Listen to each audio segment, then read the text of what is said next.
So, you're just chilling as an immortal, shape-shifting orb dropped onto Earth by some mysterious higher power. No instructions, no context, just vibes. What do? That's weird. That's weird. Well, if you're the protagonist of To Your Eternity, you stumble through existence, collecting heartbreak like it's Pokémon cards and learning the crushing weight of humanity one tragic death at a time. Next! Fun, right? Let's dive into the tear-soaked chaos. Let the games begin. Our story begins with a white orb cast down to Earth by the Beholder, a cryptic narrator who seems to have godlike powers and the emotional range of a rock. Speaking of rocks, that's exactly what the orb turns into first. It spends an eternity just lying there, minding its own business, until one day, a dying white wolf collapses onto it. The orb, craving stimulation like a bored teenager, takes the wolf's form and gains the ability to move. Enter phase 2. Evolution.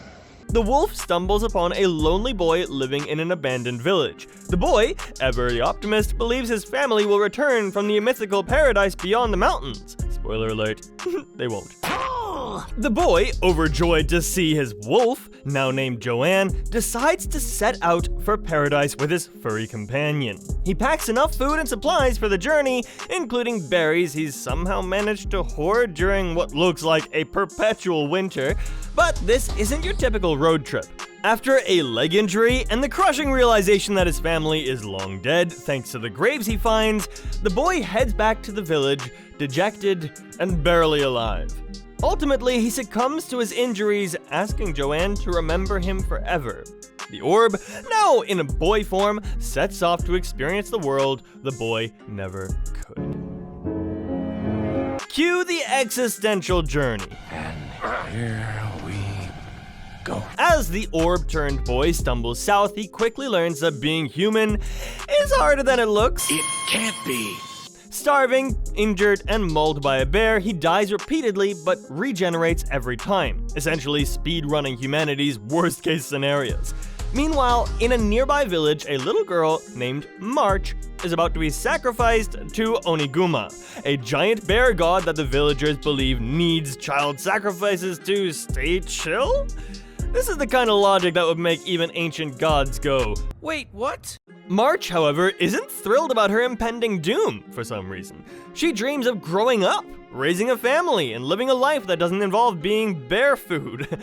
Enter Perona, her older and much cooler friend, who stages a diversion to help March escape. The plan works for about 5 minutes. March bumps into the orb-turned boy mid-regeneration, and despite his terrifying zombie-like vibe, she takes pity on him.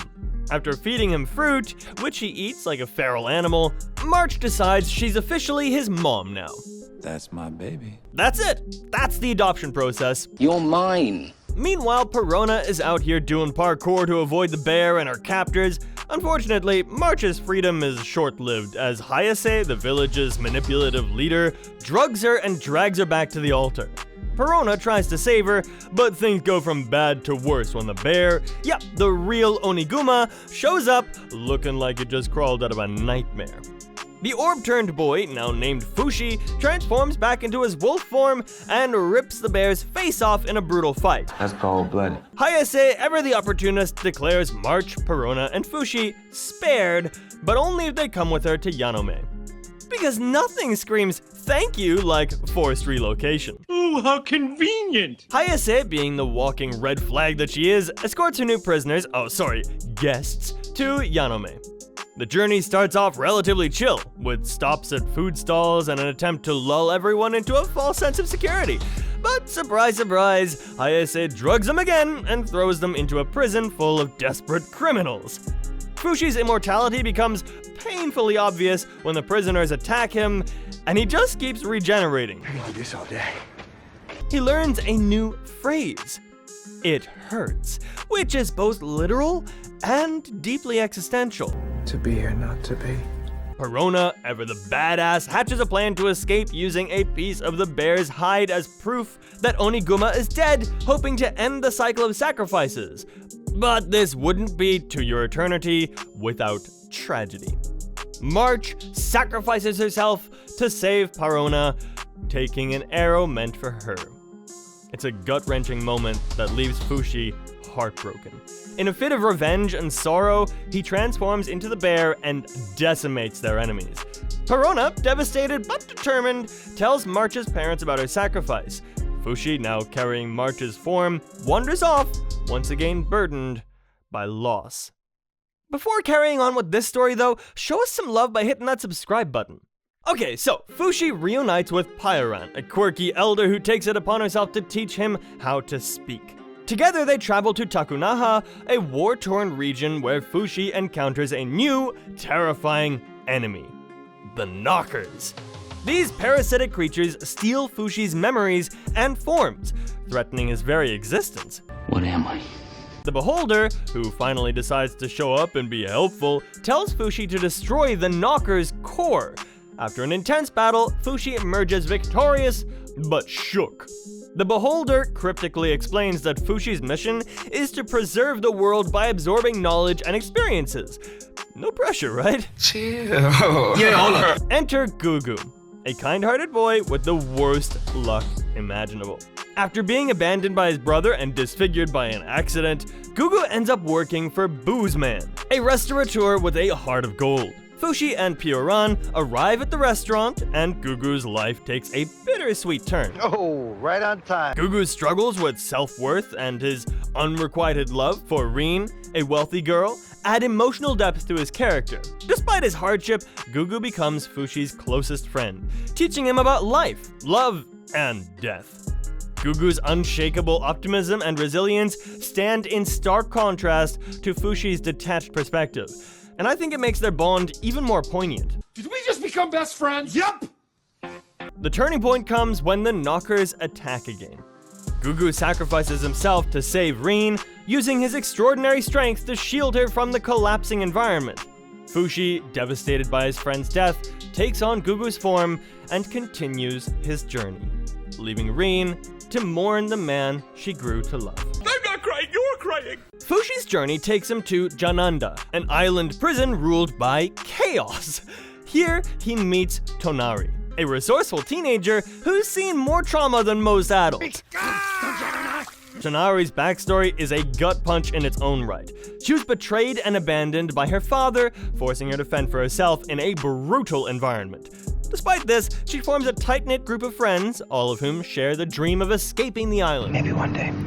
Fushi, still reeling from his losses, reluctantly participates in gladiator-style battles to save Pyoran, who's been captured. The Knockers make yet another appearance, turning the already chaotic island into a battlefield. Tonari and her friends team up with Fushi to fight the monsters, but the cost of victory is devastating. One by one, Tonari's friends fall, their sacrifices leaving an incredible mark on Fushi. My curse. Hayase, now fully embracing her role as a villain, returns with an unsettling obsession with Fushi. She manipulates the island's power dynamic to control him, culminating in a dramatic showdown. Fushi, ever the self-sacrificing hero, leaves Hayase behind and continues his journey, haunted by the lives lost on Jananda. Rest in peace. Fushi reunites with Pyoran, but their time together is bittersweet. Pyoran, now elderly and suffering from dementia, becomes a source of both joy and sorrow for Fushi. Her wisdom and unconditional love provide a rare sense of stability in his tumultuous life. However, as her health declines, Pyoran asks the Beholder to reincarnate her into something that will help Fushi on his journey. After her death, Fushi is left alone, mourning the loss of yet another cherished companion. I'm so sad. To Your Eternity is a masterclass in emotional storytelling. It's a journey of growth, loss, and resilience, wrapped up in a beautifully animated package. Fushi's evolution from an unfeeling orb to a compassionate being is both heartbreaking and inspiring. If you're ready to laugh, cry, and question the meaning of existence, this anime is a must-watch. Just make sure you have tissues handy. You'll need them. And hey, if you're still here, hit that subscribe button. Catch you next time.